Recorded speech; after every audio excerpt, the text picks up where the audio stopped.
एक गांव में एक लकड़हारा रहता था। वह हर रोज जंगल में लकड़ियां काटने जाया करता था।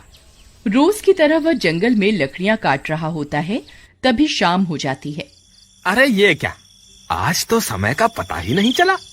अगर रात हो गई तो मैं बहुत बड़ी मुसीबत में फंस जाऊंगा।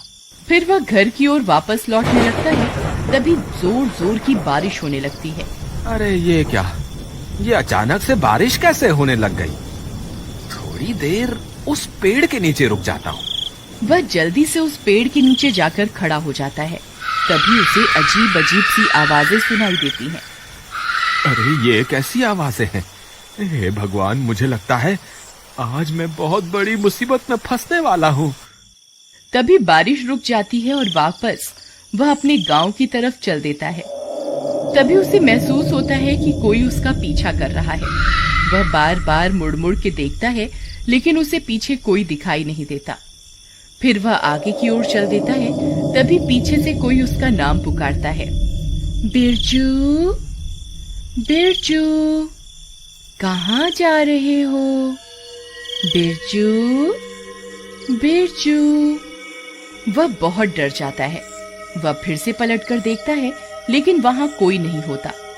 फिर उसे गांव वालों की बात याद आती है, जो अक्सर कहा करते थे कि अगर जंगल में रात होने पर तुम्हें कोई पीछे से पुकारे तो पलटकर नहीं देखना।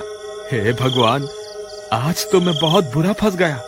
अब चाहे कुछ भी हो जाए, मैं पलट के नहीं देखूंगा। फिर वह अपने गांव की तरफ आगे चल देता है।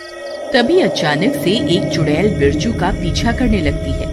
ए बिरजू, कहाँ जा रहे हो? मेरी बात तो सुनो।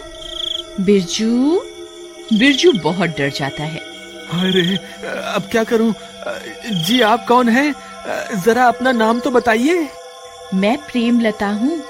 मैं जन्मों जन्मों से तुम्हारा यहाँ इंतजार कर रही हूँ। जरा मुझे पलट के तो देखो ना। नहीं नहीं प्रेमलता जी, आज मुझे घर जाने में देरी हो रही है। मेरी बीवी मेरा घर पे इंतजार कर रही होगी। आज मुझे जाने दे, मैं कल फिर लौट कर आऊंगा। नहीं नहीं, तुम मुझे यूं छोड़कर नहीं जा सकते। तुम्हें मुझे पलटकर देखना ही होगा। बिरजू बहुत डर जाता है। अरे भागो रे, ये तो कोई चुड़ैल लगती है। फिर वह भागने लगता है। चुड़ैल भी उसका पीछा करती है। अरे भागता कहाँ है डरपोक, रुक जा। तुझे मैं इस जंगल से निकलकर नहीं जाने दूंगी। अरे भागो रे, अपनी जान बचा के भागो। फिर बिरजू भागता भागता भागता अपने गांव पहुंच जाता है। अरे प्रियतम, दरवाजा खोलो। अरे जल्दी खोलो, मेरे पीछे चुड़ैल पड़ी हुई है। अरे आ रही हूँ, थोड़ा सब्र तो रखो। पता नहीं कौन है जो इतनी जोर जोर से दरवाजा पीट रहा है। अरे प्रियतम, दरवाजा खोलो, जल्दी खोलो, कहीं वो चुड़ैल यहाँ ना आ जाए। अरे मूर्ख औरत, जल्दी दरवाजा खोल। तभी उसकी पत्नी दरवाजा खोलती है। बिरजू भागकर अंदर घुस जाता है। जल्दी से दरवाजा बंद कर दो, कहीं वो चुड़ैल मेरा पीछा करती करती यहाँ ना आ जाए। हे भगवान, आप ठीक तो है ना? आज तो मैं बाल बाल बच गया। आज तो वो चुड़ैल मेरे पीछे ही पड़ गई थी। कहीं आपने उसे पलट के तो नहीं देखा ना?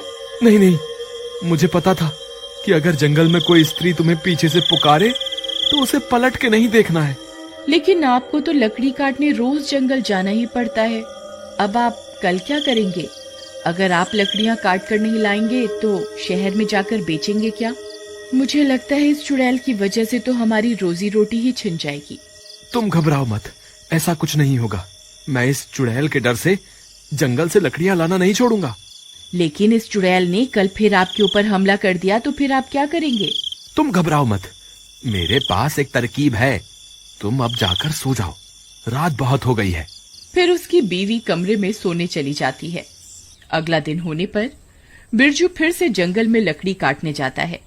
बिरजू डरते डरते जंगल में पहुंच जाता है। फिर वह लकड़ियां काटने लगता है। हे भगवान, कहीं आज भी वो चुड़ैल ना मिल जाए। जल्दी से लकड़ियां काटकर यहाँ से निकल जाता हूँ। अभी तक तो किसी चुड़ैल का नामो निशान नहीं दिख रहा। एक काम करता हूँ, कल के हिस्से की लकड़ियां भी आज ही काट लेता हूँ, ताकि मुझे कल वापस जंगल ना आना पड़े। फिर वह ज्यादा लालच के चक्कर में और लकड़ियां काटने लगता है। तभी अंधेरा हो जाता है और डरावनी डरावनी आवाजें आने लगती हैं। हाय रे, ये कैसी आवाजें हैं? कहीं मैंने ज्यादा लालच के चक्कर में गलती तो नहीं कर दी? फिर वह डर के मारे इधर उधर देखने लगता है। राजा जी, आप वापस आ गए? मैं कब से आपका इंतजार कर रही थी। कल तो आप डर के मारे भाग गए थे। मुझे लगा आप वापस लौट के नहीं आएंगे। कौन है वहाँ? अभी के अभी मेरे सामने आओ। फिर उसे चुड़ैल का ध्यान आता है। अरे नहीं नहीं, रुको, सामने मत आना। आपको जो भी काम है आप वहीं से बता दो। तभी वह चुड़ैल वहाँ पहुँच जाती है। अरे बाप रे, ये तो चुड़ैल है। बिरजू उस चुड़ैल की तरफ पीठ करके खड़ा हो जाता है और चुड़ैल वहाँ पहुँच जाती है। राजा